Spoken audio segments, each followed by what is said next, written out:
Asia কাপের ইতিহাসে প্রথমবারের মতো ফাইনালে মুখোমুখি হচ্ছে ভারত ও পাকিস্তান। দুবাইয়ের মাঠে দুই চির প্রতিদ্বন্দ্বীর এই লড়াই ঘিরে উত্তেজনা তুঙ্গে। তবে ফাইনালের আগে আলোচনার কেন্দ্রবিন্দু হয়ে উঠেছেন একজন, অভিষেক শর্মা নয়, বরং অভিষেক বচ্চন। কিন্তু একজন বলিউড অভিনেতা হঠাৎ করে ক্রিকেট আলোচনায় এলেন কিভাবে, সেটাই এখন সবার মুখে মুখে। ফাইনালের আগে পাকিস্তানের সাবেক গতিদানব শোয়েব আখতার অংশ নিয়েছিলেন একটি টকশোতে।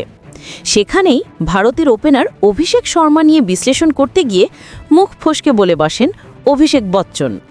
তিনি বলেন, ধরুন যদি পাকিস্তান অভিষেক বচ্চনকে তাড়াতাড়ি আউট করে দিতে পারে, তাহলে মিডল অর্ডারে কি হবে? ওদের মিডল অর্ডার তো একেবারেই রান করতে পারেনি। এই কথা শোনা মাত্রই স্টুডিও জুড়ে হাসির রোল পড়ে যায়।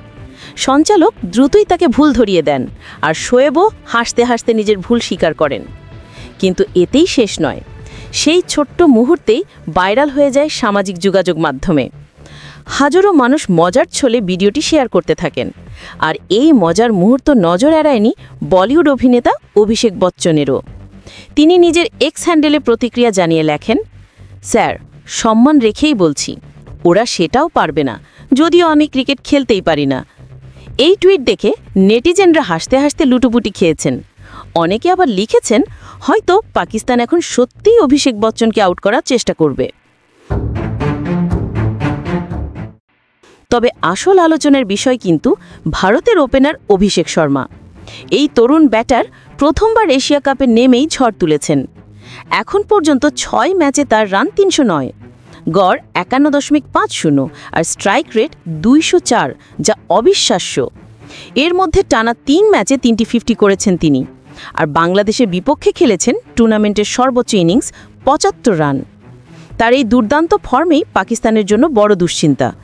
তাই শোয়েব আখতার মজা করে হলেও একটা বাস্তব সত্যিই বলেছেন, অভিষেক শর্মাকে দ্রুত আউট না করতে পারলে ফাইনালে ভুগতে হবে পাকিস্তানকেই। ভারতও কিন্তু ফাইনালে আসছে দুর্দান্ত ছন্দে। সূর্যকুমার যাদবের নেতৃত্বে তারা এখনও অপরাজিত, 6 ম্যাচে 6 জয়। এর মধ্যে পাকিস্তানকে হারিয়েছে 2 বার। অন্যদিকে পাকিস্তান শেষ 8 ম্যাচে ভারতের বিপক্ষে হেরেছে 7টিতে। 3 বছর আগে দুবাইতেই ছিল তাদের শেষ জয়। এবার কি ইতিহাস বদলাতে পারবে পাকিস্তান, নাকি আবারও হাসবে ভারত? তাহলে দেখা যাক ফাইনালে শোয়েব আখতারের ভয় কি সত্যি হয়, নাকি অভিষেক শর্মার ব্যাট থেকে বেরোয় আরেকটি ঝড় ইনিংস। আপনাদের মতে ফাইনালের আসল তারকা কে হবেন, অভিষেক শর্মা নাকি পাকিস্তানের কোনো বোলার? কমেন্টে লিখে জানান। আর ভিডিওটি ভালো লাগলে লাইক ও সাবস্ক্রাইব করতে ভুলবেন না।